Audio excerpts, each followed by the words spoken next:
What's up, everybody? It's Goobums. There's a new patch. There's a lot of new comps, and yeah, here are the top 5 comps you need to play for 14.3. The very first comp I have for you is Fiddlesticks. This is personally my favorite comp. I have no clue why it is, but I play this comp a lot even when it wasn't as good. But they actually just triple buffed this comp. I believe they buffed Gragas, Cho'Gath, and I believe it's Moonbot or something, and they buffed Urgot as well. So they buffed like a decent number of like parts to this comp, and then altogether it actually makes the comp pretty strong. This is probably a comp that you guys are probably somewhat familiar with already because every so often you'll get a spot to play it.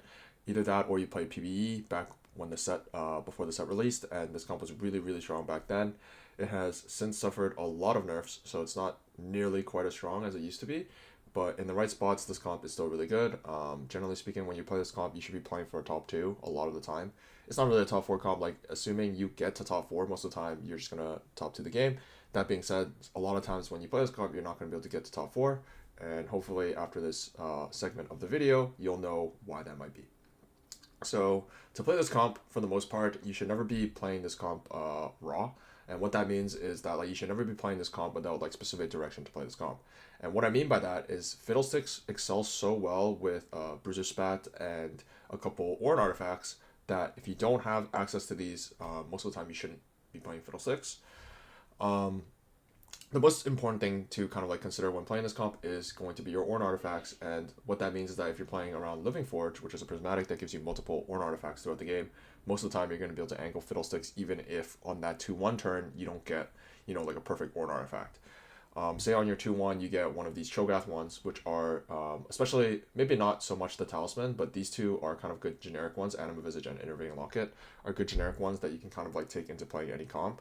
But because you know you have Living Forge and you know that there's going to be more Ornn artifacts on the way, you can still take that and play Fiddlesticks just because in the future rounds, if you happen to get one of those good Ornn artifacts, say Blending Jewel or Cypress Focus for your Fiddlesticks, then you can just maneuver it onto your Fiddlesticks, and the chance that you win the game, assuming you have Fiddlesticks 3, is going to be very high. Aside from that, a mistake I notice a lot of players make when they play this comp is they just over index on how many Archangels they actually have to build. I've seen people build 3 Archangels on their Fiddlesticks. That is like too much. Most of the time, you just don't have access to that. That being said, if on, say, Krugs or Wolves, or whatever, say you took an item augment, or say the game's just giving you a lot of certain types of items, maybe through special carousels, hacked augments, all this fun stuff, that you actually do have triple archangels. Triple archangels is nothing. It's not bad. So if you want to build triple archangels, it's not that bad. That being said, I think ideally most of the time you're going to end up with 2 archangels, and then the third item is going to be a damage amp or a spell crit item of some kind. And what I mean by that is either Giant Slayer, Guard Breaker, or Jewel Gauntlet is going to be kind of like more damage to your team, just because Fiddlesticks already gets so much AP from the first 2 Archangel staffs. You're actually just getting diminishing returns by the time you get to the third Archangel staff, right? Um, Next up is like, I think something that I've noticed a lot of people do with Fiddlesticks, I'm not entirely sure why, is they build Bloodthirster on him. I think this might have been something I've already spoken about in the past, but Bloodthirster on Fiddlesticks is completely useless. You're pretty much down an entire item slot. Um, yeah, I don't know. This is pretty much the absolute worst item you can build on Fiddlesticks that actually makes like any sense at all. Like assuming you're not building like Hurricane on him, obviously he's not an easy carry unit of any kind. But if you build Fiddlesticks or Fiddlesticks with your BT, chances are you're going to do poorly. You're going to come back to me and say this comp sucks. No, Bloodthirster just sucks. Don't be building BT on this comp. Do not be building BT on Cho'Gath either. It's also bad. That being said, in like a very niche scenario where like you're in a pinch and you need to build BT and you put it on your tank, so be it. But it's definitely not something you should be like watching out for. It's definitely not something you should actively be seeking out. However, you will notice that in this comp, swords are really difficult to kill until you get to your Urgot, which obviously is a 5 cost, is a level 3 or level 7 reroll comp, so you're not really going to have access to 5 costs most of the game. So what do you do with swords? The answer is pretty much nothing. You literally just keep them on bench for the entire game. If you make a GS, you can throw it on Fiddlesticks. Obviously, it's one of those 3 items that I mentioned earlier where it's pretty useful to have, assuming you already have an Archangels. Actually, if you have like a GS on Krugs, and even if you don't have 2 Archangels yet, you should be still making the GS, because at the end of the day, the bow or the swords are really hard to kill, and actually the bows are really tough to kill as well. So you'll notice that there's not actually any bows on the rest of the comp either.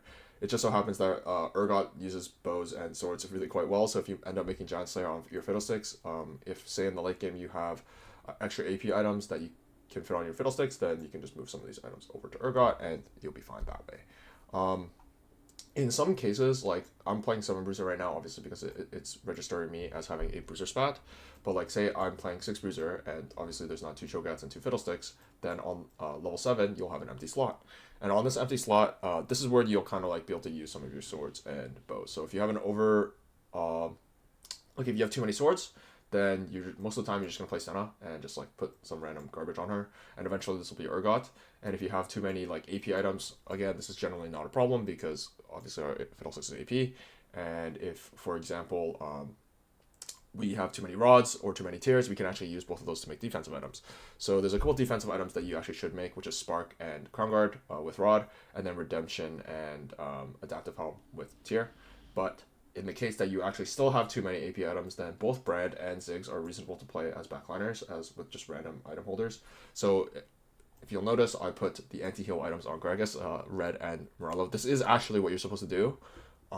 In the case that you don't have Bruiser Spat and you have to play 6 Bruiser plus Fiddlesticks, these anti-heal items have to go on someone. Oftentimes your Fiddlesticks has 3 items. It's not going on your Fiddlesticks. So the best person to put it on is actually Gragas. Obviously, this gets moved on later on if you have like an Urgot or any of the 5 costs. As soon as you have a Kobuko, then Ziggs becomes a lot better. So that's why I put Brand and Ziggs. Like, yes, of course, Brand gives you 3 techie, but the thing is, Brand also still gets 2 techie, so he's still benefiting from the fact that you're playing 2 techie. So it's not actually a problem to play Brand, and Brand is just like pretty consistent backline damage that kind of like just does really well with your team. So don't be afraid to play Brand if you already have, say, a Bruiser Spat on your Fiddlesticks. This is just fine. And then Ziggs, it's only with Kobuko that you'd play him, but he's not bad. And then also, if later on, for a couple turns, you fit in Strategist, it's pretty useful to have that effective HP for your entire team.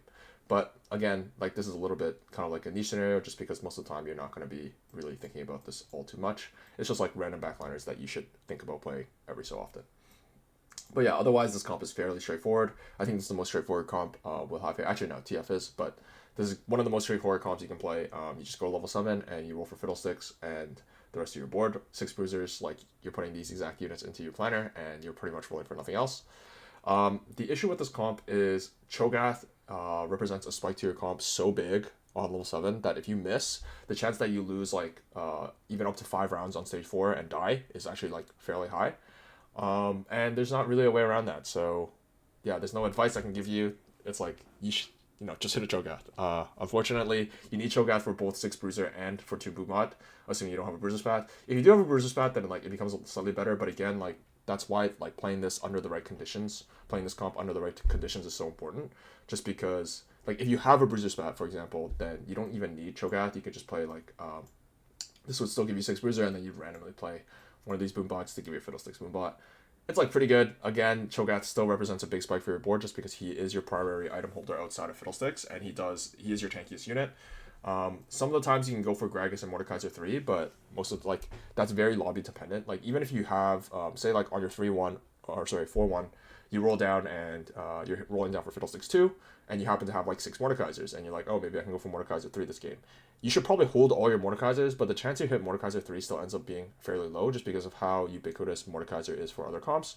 It has actually since gone down in this patch, which is why, again, this is like a small buff for this comp that like most players aren't really considering, is that because Zeri is kind of out of the meta and the Brand board currently, as you'll see later on in this video, does not play Mordekaiser, the chance that you can hit Mordekaiser 3 and to a lesser extent Gragas 3 is actually significantly higher than it was in previous patches.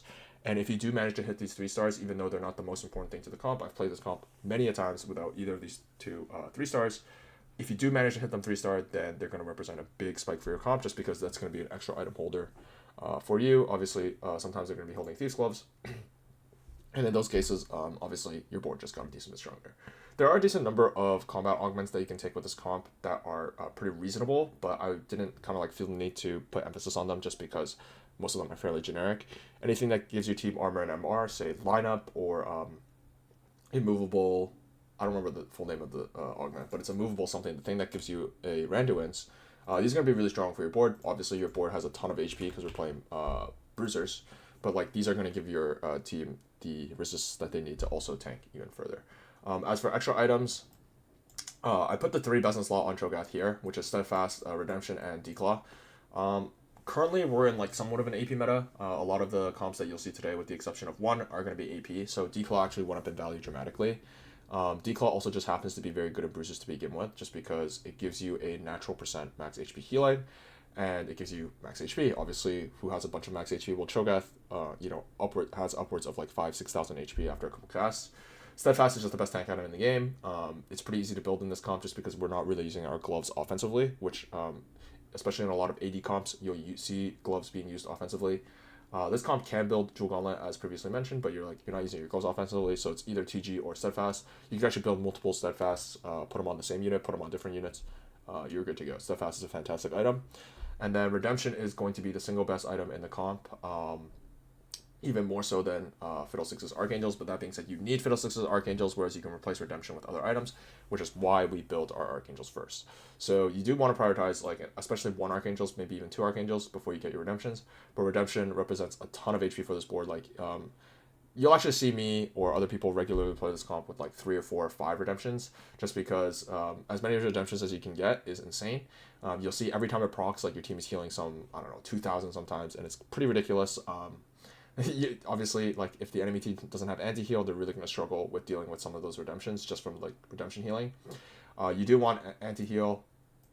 Most of the time, Sunfire is significantly better than these because there's no one to really apply these.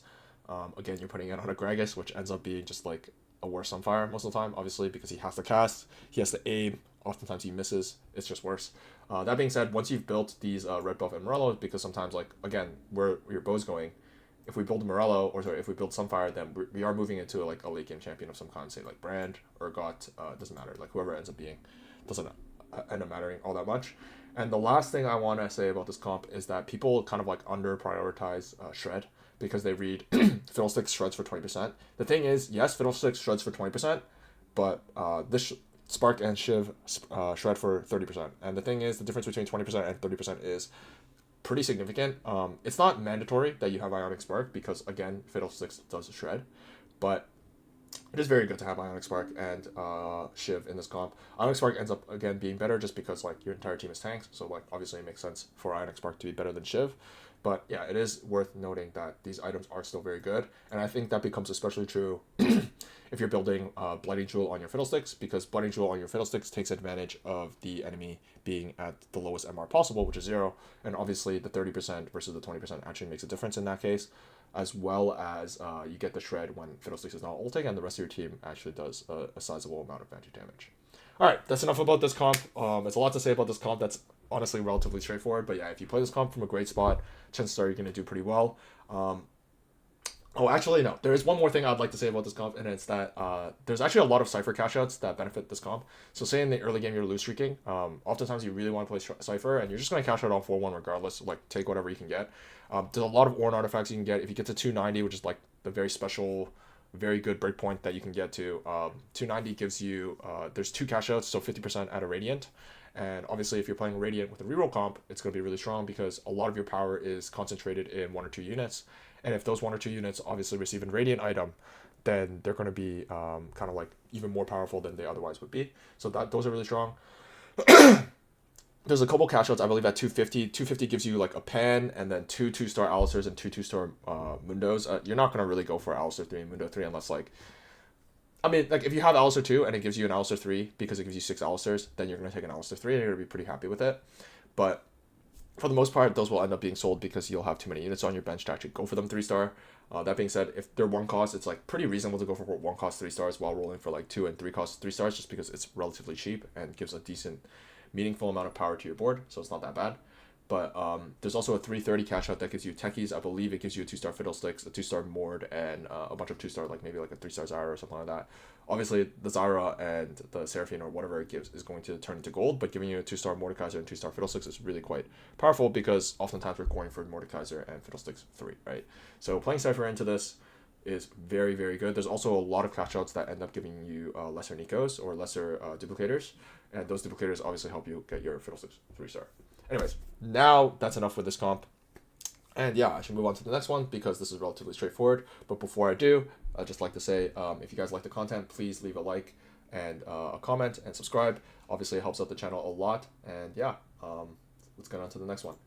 The next one is going to be something that you guys have already been somewhat familiar with, but I think there have been kind of a change or an innovation on how you play this comp that makes it slightly different, especially after the changes in the patch. So in the patch, they pretty much, what they did was they lowered the amount of APTF gains per auto attack from 2 to 1.5, and that's actually pretty significant because in the old ways of playing TF, we were kind of prioritizing double Rage Blade on our TF and having him like auto attack and scale out late into the fight, and then I don't know, do a lot of damage obviously with his stacked AP. So that's changed a little bit, but also the way you play the comp also changes a little bit. As you'll notice, I highlighted a 3-star Braum, a 3-star Draven, and a 3-star Twisted Fate, but I did not highlight 3-star Darius. And the reason for that is because Darius is a terrible unit. So people were generally playing this comp by going to level 6 and rolling for Darius 3, Twisted Fate 3. I no longer believe that to be the best way to play this comp. I think more often than not, you're going to level 6, you're rolling for Twisted Fate 2, Darius 2, maybe a couple of these other upgrades, like obviously Shaco doesn't end up matter. Like on 6, you don't actually end up playing these all too often. Like say on 6, you actually just end up playing like Gragas. And this is your, this ends up being your level 6 board just because like obviously we don't have access to Misfortune that easily.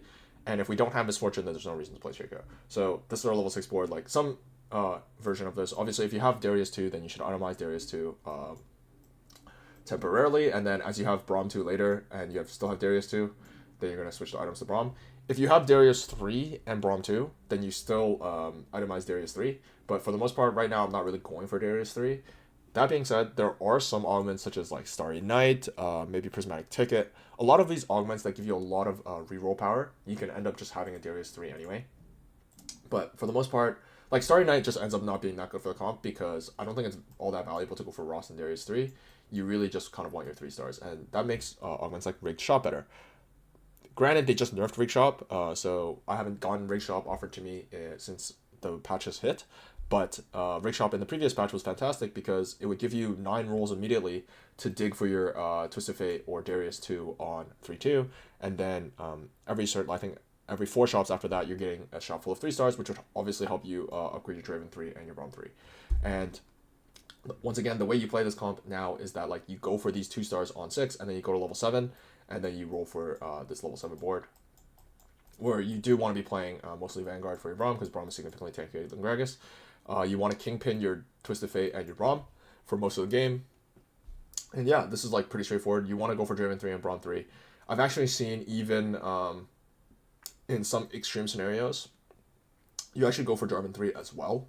So you actually have Slayer for your Draven. So like you'd be going for these 4 3 stars. This is like Scuttle Puddle, Prismatic Ticket, Rig Shop, like some of these like really high powered reroll augments that enable stuff like this. And you can go for this, and like the thing is it was tough to go for Draven 3 last patch, obviously because of the Slayer players, but Slayer players have gone down in frequency post patches because it's not that good. But we have seen an uptick in like Aphelios players. Oftentimes Aphelios players will end up picking up a Jarvan or 2. Just for the board, it's like going to be pretty common, so it's like pretty hard to get this Jarvan 3. Also, they just nerfed it, so like the power level of it went down. That being said, if you find the spot to actually be able to go for something like this, it's quite powerful. And then as you level up, you're not playing Gragas, you're just going to play 4 Vanguard, and whatever that 4 Vanguard looks like, it doesn't actually matter all that much. Random 4 Vanguard, and your Braum's going to be a lot tankier for it. Frost obviously is supposed to be the one that actually goes in, so it's like this.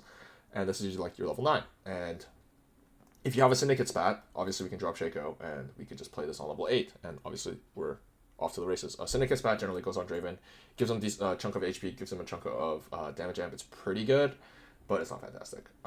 It's okay. Like Syndicate spat obviously ends up still being good in the comp, but like on Draven specifically, it's not all that powerful. So yeah, this is a standard version of the comp now and how you play it.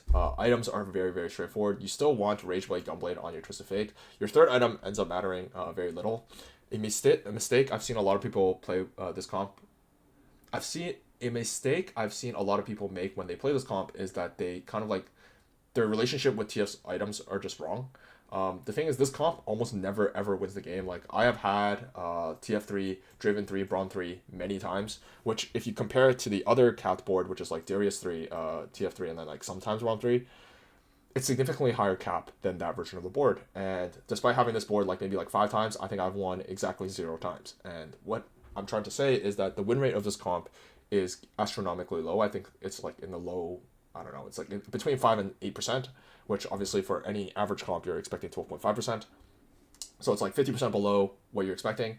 like the average comp to be, and yeah, you're just not really winning a lot of games with this comp, but it is a really really strong comp because the likelihood that you actually get like do not top 4 when you get to commit to this comp is very very low, assuming you're playing correctly. And all that is to say, kind of like wrap back to the point of like people are mismanaging their TF items, is that like for you to like secure a top 4, you have to play this comp as though you expect to not win. And what that means is that like you don't have to greed for best in slot. Like you do want one Rage Blade, but your other 2 items, like you'll see me slam like Giant Slayer, Guard Breaker, Jewel Gauntlet, like any Archangels, like any of these, even Shojin, any of these like somewhat passable TF items in the mid game, you just slam it because you just want to win all of your stage 3, and like TF2 with 1 Rage Blade and like 2 random items is going to win your stage 3 pretty often. And a lot of those random items, even if they're not the best TF items, can be shifted over to Misfortune and Draven like later on. Like Giant Slayer, if you don't want it on your TF because like late game you get, say you get an Archangel, so you get another Rage Blade, then you just move it to MF and Draven and you're fine. Same is true for Shiv, same is true for Red and Morello. You can just move any of these to your other carries, and like yeah, your other carries, like it's not your best for your other carries, but the thing is you need your Shred, you need your anti-heal anyway. So if you end up having to go Shiv Draven and Morello Draven, then it's perfectly acceptable. Shiv TF for the majority of the game is also fine.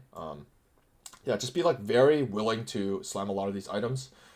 Maybe greed for a Rage Blade. Like again, one of the conditions for playing this comp is probably that you have at least 1 Rage Blade component on stage 2, right? Like even if I have 2 TFs on stage 2, if I don't have a Rage Blade component, maybe like I consider a different comp. That being said, I think this comp is so good at top 4ing that it's literally free LP if you play it. That like not playing it is leaving LP on the table. So if I have 2 TFs on 2-1, even without a Rage Blade component, I'm probably just gonna force TF. Because yeah, it really is that strong of a comp, or that consistent of a comp, right? So play this comp if you want free LP. Really straightforward comp. Go to level 6, roll for your TF, Darius, couple upgrades, and then go to level 7, slow roll for the entire game. There's pretty much no value in even going 8. So like once you hit all your 3 stars, you're done for the game. Like you go level 8, play an Aurora, and call it a day. Like you're not really doing much on 8. This comp is like, yeah, really boring, honestly. It does have some spat interactions. Obviously, I already mentioned Syndicate spat. You just kind of get to play more. Vanguard spat ends up being pretty solid for the same reason. But the most kind of like niche, but also interesting, and also the most powerful one is actually Boombot Emblem. So if you go Boombot spat Twisted Fate over Gunblade in this scenario, let's just get the craftable. You can actually just try to end up playing 6 Boombot, and the board looks entirely different if you do that. But like, it is really quite strong to play this version of the comp. But it is like, it's like less of a real call now. Like in this case, you're pretty much only going for TF3 Braum 3. So you play all the Boombots. Obviously, you need 8. You need level 8 to get access to Urgot at some point. You play Fiddlesticks for a random trade bot. And so you actually need to go level 9, I believe, to fit like everything. But 6 Boombot is better than 5 Syndicate. So like in this case, like you could actually just drop one of the Syndicates. MF is almost never the one you drop. So like you'll probably just drop Darius for Bruiser. It's fine, like it happens. What can you do? And then yeah, and then this would be your board on 8, but most of the time you do really want to go 9 to play this. So like you won't have Urgot. So like say we're playing Darius in the mid game, then we're just going to be playing like 4 Boombot. Like Fiddlesticks can be held on your bench, and then you can be playing like some Bruisers or like a different setup with different Vanguards maybe in your mid game. You still kind of try to want to go for Braum 3, but like I don't know. It's once again, like this is such a niche scenario that it's like really difficult to explain exactly how you would navigate it. But like if you do get the option to go Boombot, Twisted Fate, it is really quite strong, and I played it myself. It's like really really good. This is one of the ways you might be able to win if you play TF. The other way is like hitting Zhonya's. This is the last thing to note about this comp is like the single best artifact for the comp is Zhonya's. Zhonya's Twisted Fate, obviously. Hopefully that goes without saying. And the other one is Unending Despair on Braum. And I cannot seem to find it. Okay, here. Unending Despair on Braum. These are the only 2 artifacts that are like really notable for this comp. Otherwise, like generic tank on Braum, Intervening Locket, Animal Visage are fantastic, but Unending Despair on Braum is fantastic. And if you go Zhonya's, you don't go Gunblade, you just go like double scaling. So either Rage Blade, or Rage Blade Archangels are both good if you have Zhonya's. And then what will happen is TF will kill like 8 units by himself when the Zhonya's procs. And that's another way you can win the game. Again, if you play this comp, you shouldn't be thinking about winning the game all too often, but yeah. Next up, we have Vex Varus. So the builder looks pretty hectic just because I put all the 5 costs on the right, but your core comp is going to be this setup over here on the left, which is your core level 8 is 5 Exotech and Vex pretty much. Vex best in slot is always blue buff Gunblade, non-negotiable blue buff Gunblade. If you don't manage to get one or either of these two items, you're probably not supposed to be behind Vex to begin with. But obviously, Shojin and Adaptive will work in place of blue buff every so often. But like, again, if you don't have 2 tiers playing this comp, you're gonna struggle just because this comp needs a lot of tiers. It's not just for Vex. You'll notice my Sejuani has 3 tiers on her because Sejuani best in slot is also a 3-tier build. Varus best in slot also requires a tier, so you need a lot of tiers playing this comp. Don't play this comp without tiers. So you want blue buff Gunblade, and your last item doesn't really matter that much. It's generally going to be cycled between any of Deathcap, Giant Slayer, or Guardbreaker. All 3 of those are of roughly equal power, but if it gets down to it and you have to build like a second Gunblade, or like a Hand of Justice, or like a Jewel Gauntlet, those are of the lower value ones, but they're not like entirely useless either. They're quite good. But yeah, you do really just want to get that blue buff Gunblade Giant Slayer to get going. Your Varus, your 3 Exotech, ideally, when you're playing this comp, should be Hollow Bow or Hyperfangs. And even after the changes to the Hyperfangs bug fix on Varus, it's still really quite good on him. It doesn't actually entirely make sense as to why it's so good on him, but it is quite good on him. I don't know. And then your last item is going to be, like, obviously you only have one of these, and then your last 2 items are going to be, most of the time, 1 mana item. So if in the case of that you have Hollow Bow, you actually shouldn't be building Shojin, just because Hollow Bow gives you mana on hit, and stacking that with Shojin is like less effective than going something like a Natures or like a Shiv, something that gives more attack speed. So you end up like having to build like stuff like this on Varus pretty often, and you're pretty happy with that.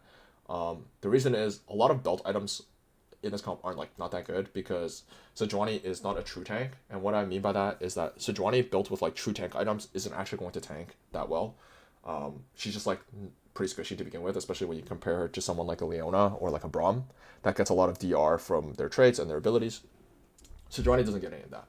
Sejuani's power is in her cast, and because her power is in her cast, a lot of the tank items that do well on Sejuani are these like fake mana tank items that like give her a bunch of HP and like stats that and the mana, and then she just ults and then they get stunned and they can't play the game, and that's where your tank stats are coming from, right? So yeah, oftentimes you're just going to want to build something like this on Sejuani.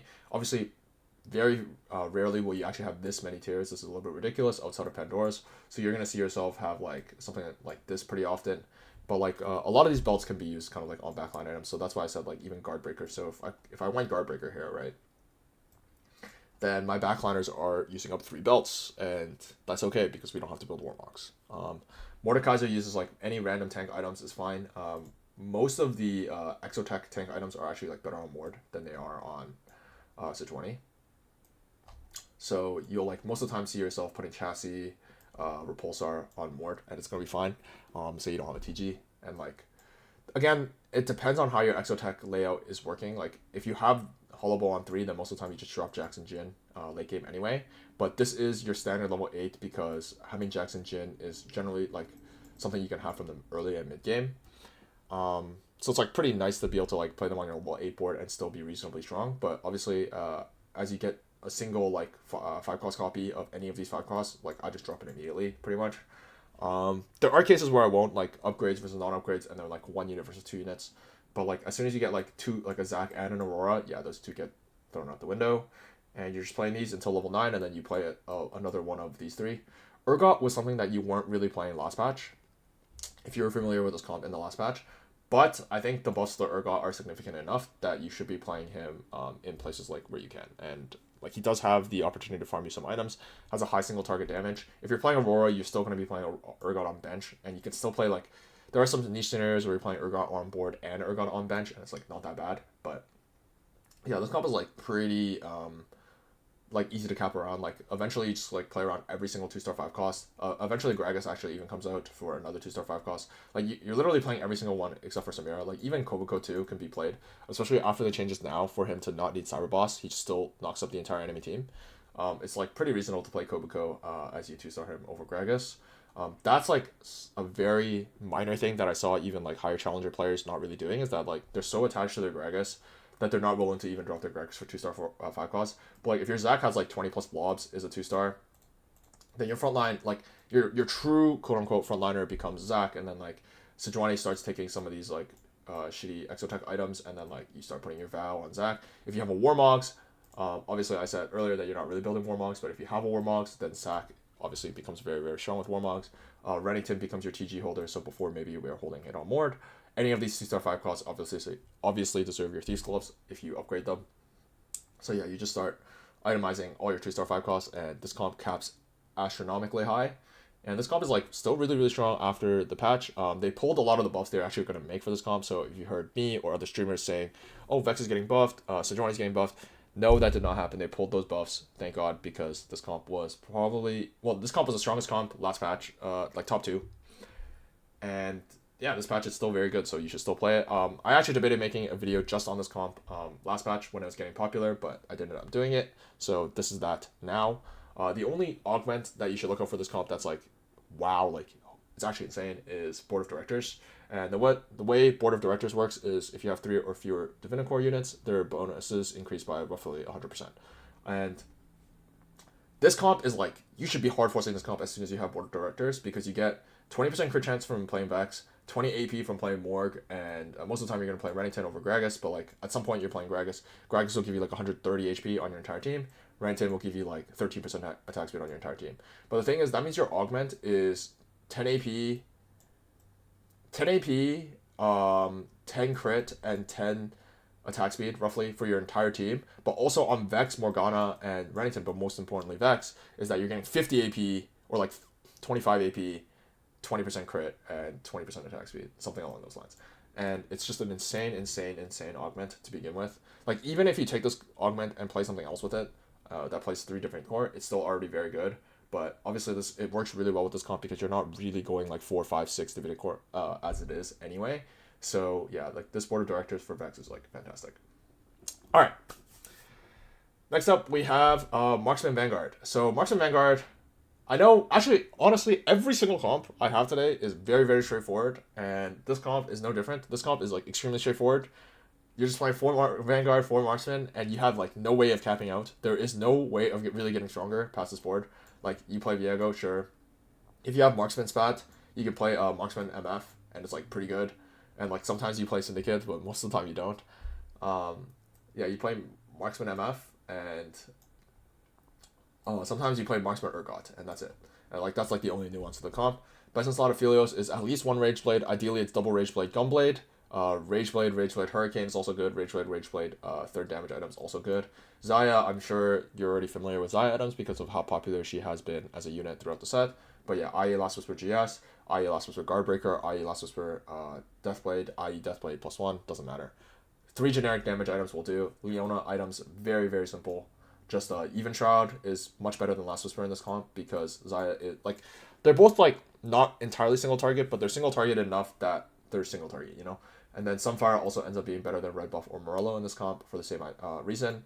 If you play Viego on 9 or like Aurora on 9, both of which are very playable, both of which also got nerfed, then you can put Red Buff and Morello on them and stack them with whatever items you see fit as you progress into the late game. But like, that's generally your cap. These 2 got nerfed, so like the cap of this comp actually is like kind of suspect.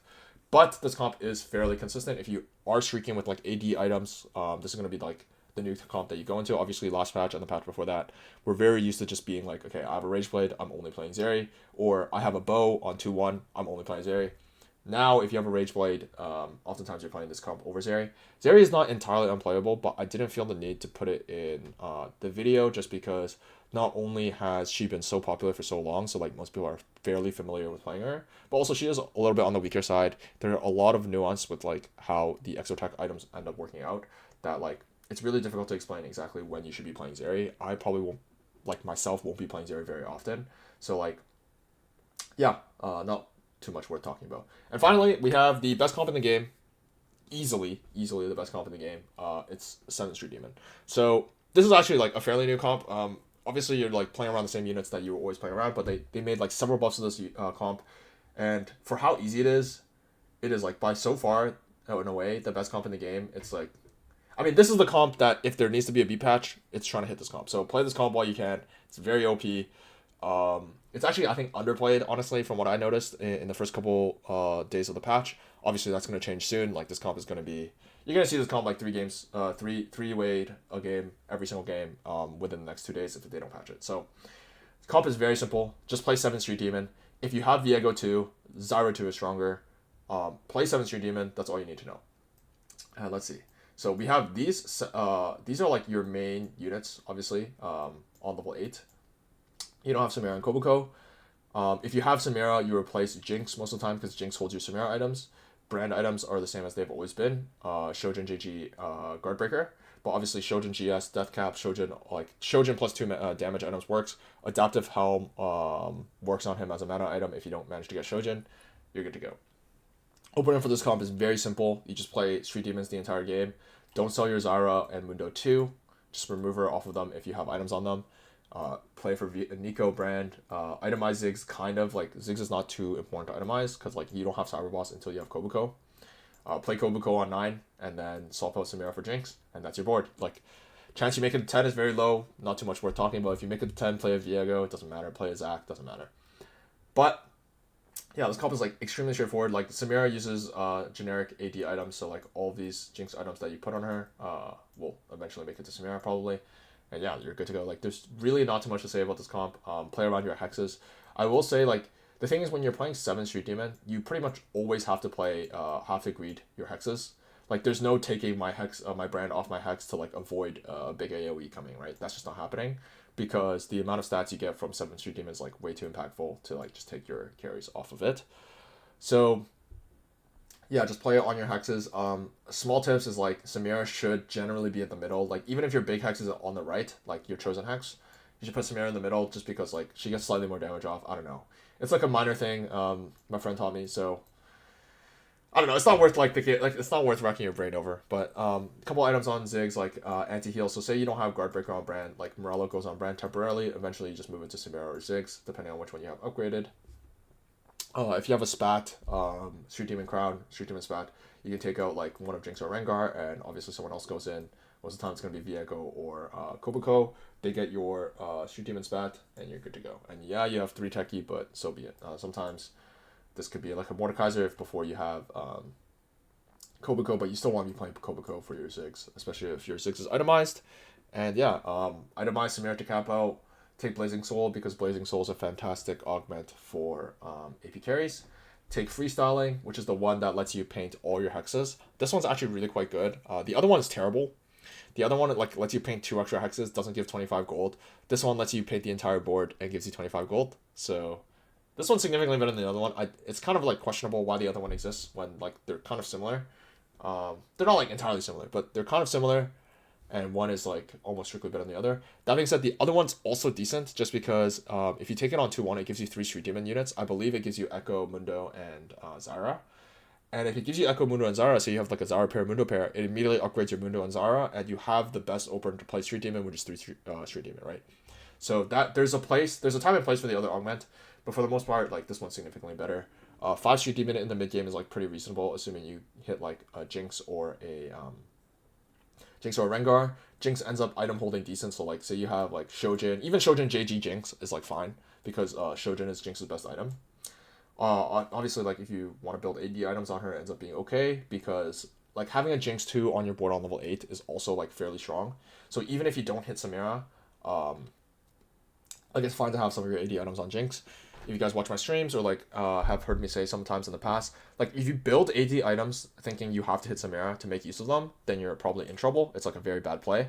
But if you build AD items that you can put on Jinx for most of the game and then move it to Samira when you have a Samira, like that's actually pretty tolerable, right? Because again, Jinx is like a fairly good unit as well as benefiting from your 7 Street Demon to begin with anyway. So it's like pretty solid to just put your items on Jinx. And yeah, that's the video. A little bit of a long one today. If you guys got through that entire thing, kudos to you. Obviously, there's a lot of yapping. I'm talking a lot. So, yeah. If you guys like the videos, obviously, again, leave a like, leave a subscribe. Follow me on my other socials across Twitter, Twitch, all that fun stuff, TikTok. I'm going to try to release shorts and TikToks for some of these videos. Haven't really got around to that yet, but hopefully we'll get around to it soon. And yeah, until next time, peace out.